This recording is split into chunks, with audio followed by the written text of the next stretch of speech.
music later. All right, thank you for that. So, as I was saying just before we went for the news headlines, I wanted to bring into conversation a couple of questions that I think are important for one to ask themselves when you are trying to look for an opportunity. You want to get somewhere, you want to start somewhere, you need to ask yourself a couple of questions and say, here are some of the questions that I'm asking you that you need to ask yourself. I'm not saying you should give me the answers, but you need to sit down and ask yourself. You need to say, if I've noted that there's a shortage of, there's shortage in terms of competition of companies that are supplying juice, it acts as a reluctant factor to the current supplier because they don't have competition. So I've noted that there is a market for juice because it's only one person supplying. So if I manage to bring in a product that is 100%, which is not something that is providing, or maybe the quality of the 100% juice you might get from the current supplier cannot be 100% the same with what I might give you. Now you are creating an opportunity for change to be there.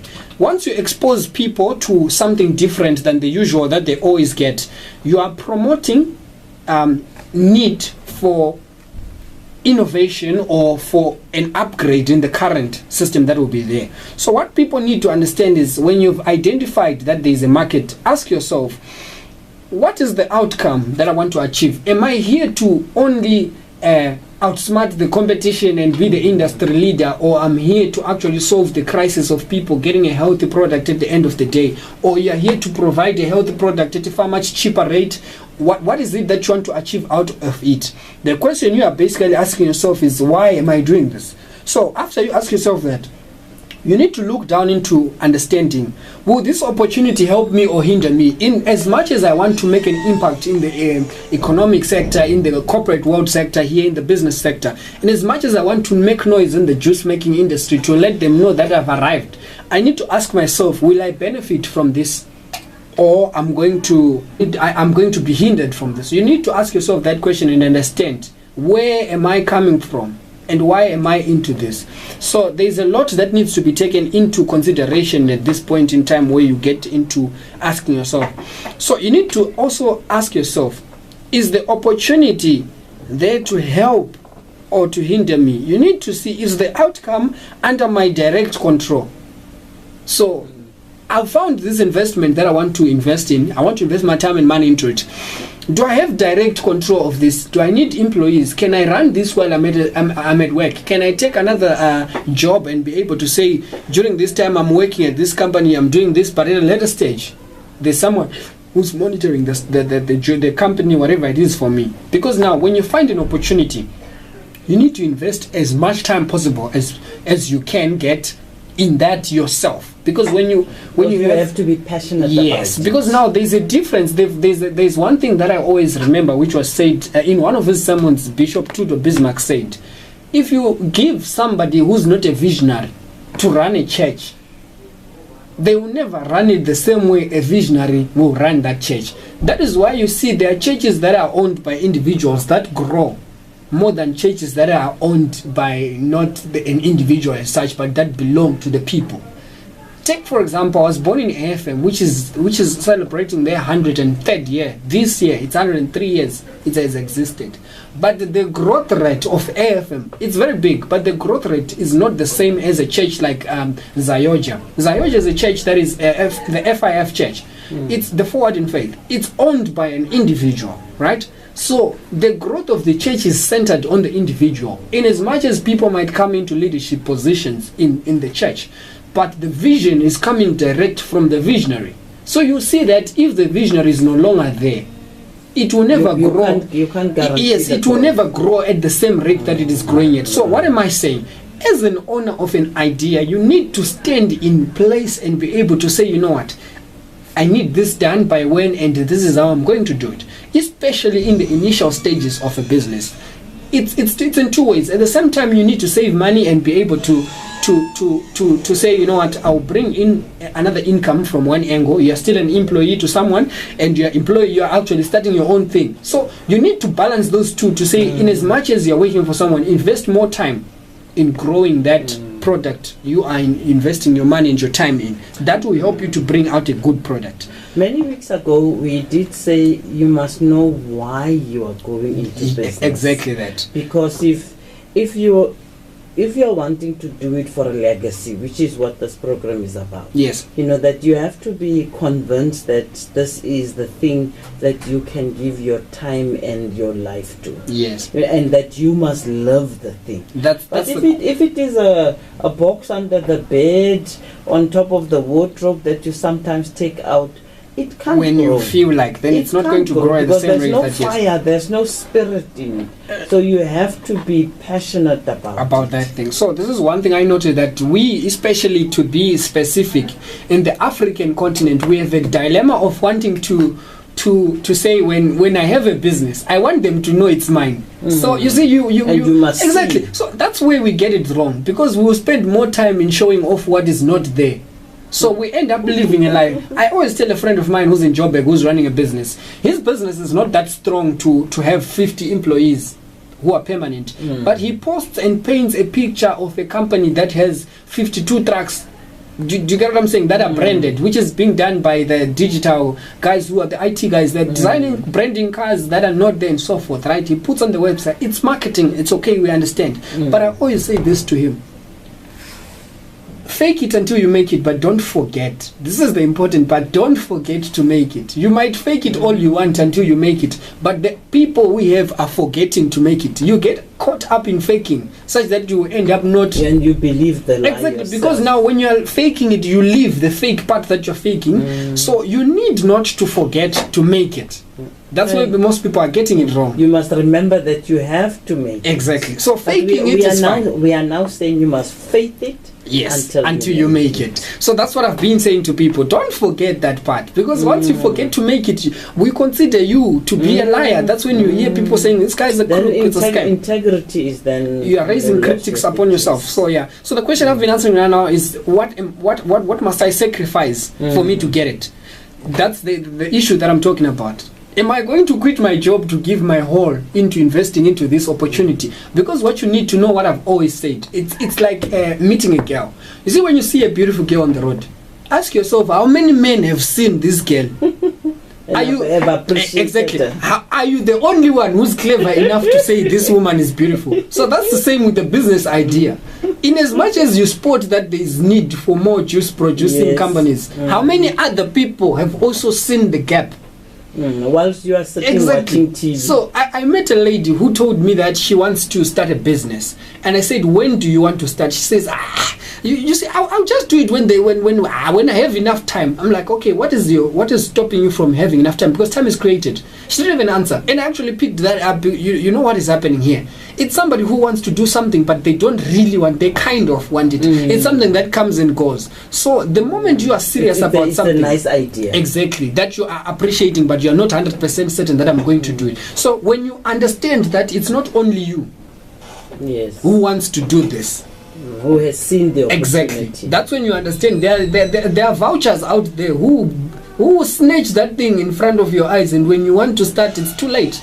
You've got people who've started something, because now remember, the moment someone else starts something, people's attention are drawn to that. Yes. So if you are going to come, before they come to you, they are comparing you with what has been there and what is currently there. What are you bringing that is different? You see now. So you will have a lot of challenges that you face, and you need to look into that and say, what is it that I'm answering? What problem am I solving? What question am I answering? There's a lot that people will need to consider. So the other thing, the other question that you ask yourself when you're creating an idea or starting something is this the right time and the right place for this? Okay, remember, in case you're tuning in now only, that yes, you're listening to Revival FM, and the program is Kingdom Leadership. We're busy on the Kingdom Finance section. And what we are talking about now with our guest here, Maya Makarichi, we are saying, how do you identify the opportunity?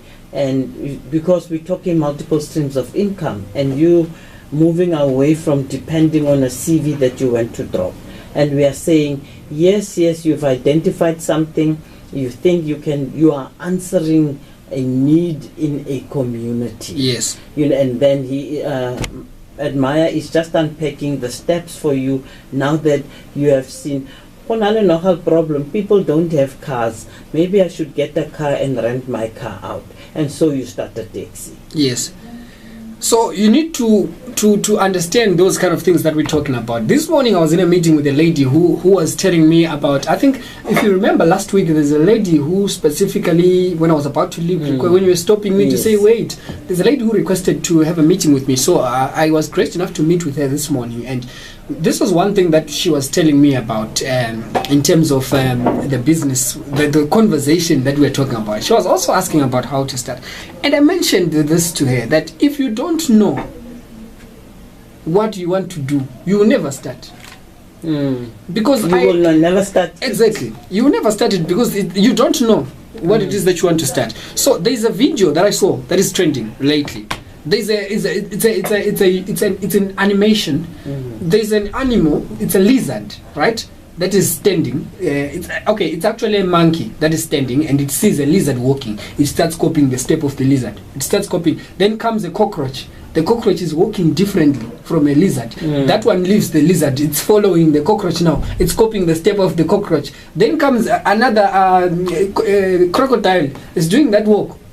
This one leaves. Like, so there's the essence of the moral of the story in that animated video is that if you don't plan your life, you spend the whole life circulating. If you see that it's tomatoes that are selling now, you are running to sell tomatoes. When you see that, okay, onions are selling better, you're going to leave tomatoes, you run to onions. You don't have anything solid that you're doing on your own. So you need to stay in your lane, find that thing that you want to do. Don't be a copycat, because you live your whole life copying. When that one is boring to copy and there's someone new to copy, you jump, leave that one. You had mastered that one, you've invested your time and your efforts in that, you leave that, you jump to another one. So you need to be smart enough to understand that there can never be the best you except you. Yes. There's no one else who can. Second-hand all the time. So it's important to invest time in yourself and grow yourself into being the best you that you want to be. You need to be able to identify that problem. How do you identify it? Look for the problems that are in the society. What are the shortages that we have? What are people complaining about? Because where there is a complaint, there is money. I always say that. When you complain about something, there's money. Let me give you a practical example. One day in a place there in Joburg where we call El Dorado Park, I don't know if you know it. In El Dorado Park, there was a problem with service delivery in terms of the dustbin collectors were taking time. People were staying three months. Dustbins have not been collected. What are they doing? Protesting. That's not the only solution we have. What did a smart young man do? He said, you know what, I'm not working, but here's an opportunity. He went to the people in the streets and said, you know what, look, these dustbins have been here for 3 months now, and the order is not good. You know, the smell is affecting everything, and we're not living in a safe environment. How about we do this? You guys give me 10 rand per household, and I will take the dustbins away every week for a month. So that means every time he takes the dustbin, you give him 10 rand, right? How many houses are in the streets? There are like 15 houses. 15 by 10, that's 150 per week. And how much is he using to just carry the bin and put it away? But now his business grew to such an extent that now he's using those coach carts, you know, those trolleys. Yes, those trolleys they used to pick up the card box. He called those guys who are collecting those things and said, you know what, come, you go and pick up they're collecting card boxes that they sell for 50 rand. The whole day. He says, I'll pay you that 50 rand. Go and collect dustbins for me on this street, all of the dustbins that are there. So now his business has grown into the whole environment of El Dorado Park, such that now the dustbins are not being collected. And the people are actually preferring to pay this guy to collect the dustbins because he's loyal to them. He's never let them down. He's never made them stay 3 months without dustbins being collected. So it's a simple business model that has been applied. There was a problem. He solved the problem. He made money. Yes. How much capital did he need? Nothing. Only the energy to go and convince people. Yes. That is why I always say ideas to start businesses are always there. It's a question of, are you willing to step out of your comfort zone and do the dirty work? This guy stepped out of his comfort zone, carried the dustbins, and managed to get money out of it. What I've also learned is, what are you prepared? Remember the 6 steps we were giving from Napoleon Hill last week? Yes. And he was asking the question, what are you prepared to do for it? You want money, what are you prepared to do? Are you prepared to spend all your time on it and your energy on it? Because that will then determine whether what you are thinking will happen. Exactly. It does not come for free. Yes. You will not be watching TV and the money will be walking in. So the lady I was telling you about, the one I had a meeting with, she asked me, they want to raise, a church wants to raise money for building a wall. The wall to surround the church, right? The fence. Now, the budget they have is expecting to get to 200,000. Okay. But you have a congregation of about 30 to 40 people. All right. Right? How are you going to raise 20 to 40,000 with 20 to 40 people where not even one person runs a business? They are all pensioners and employees. And they are not tithing. Exactly. So here, they can't tithe because they're not working. And they don't have any streams of income except waiting for pension fund and other government funds that are there.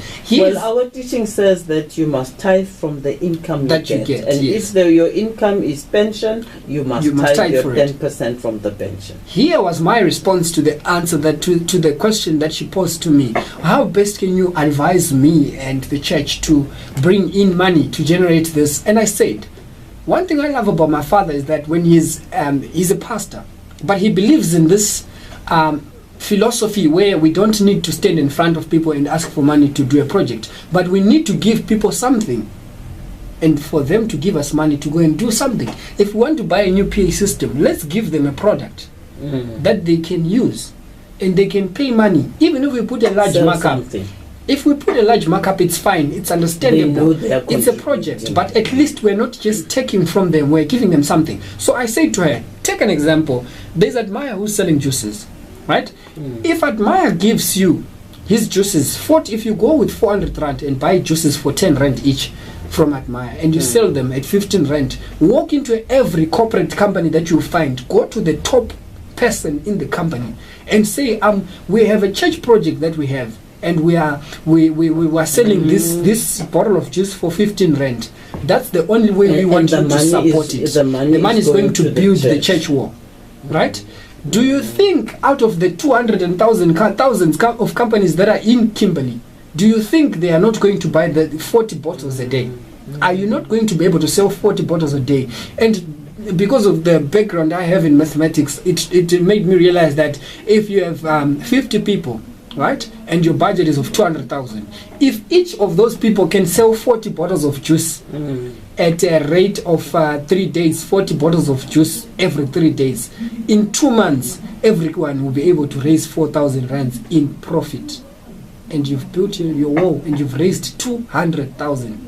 Okay, now simple mathematics. The conversation today was about, are you sitting there, you know you need money. I mean, the example that you are using here is beautiful. Yeah. You know, and we are saying, don't be helpless. You know, there's hope and you must just open all your eyes, spiritual and physical.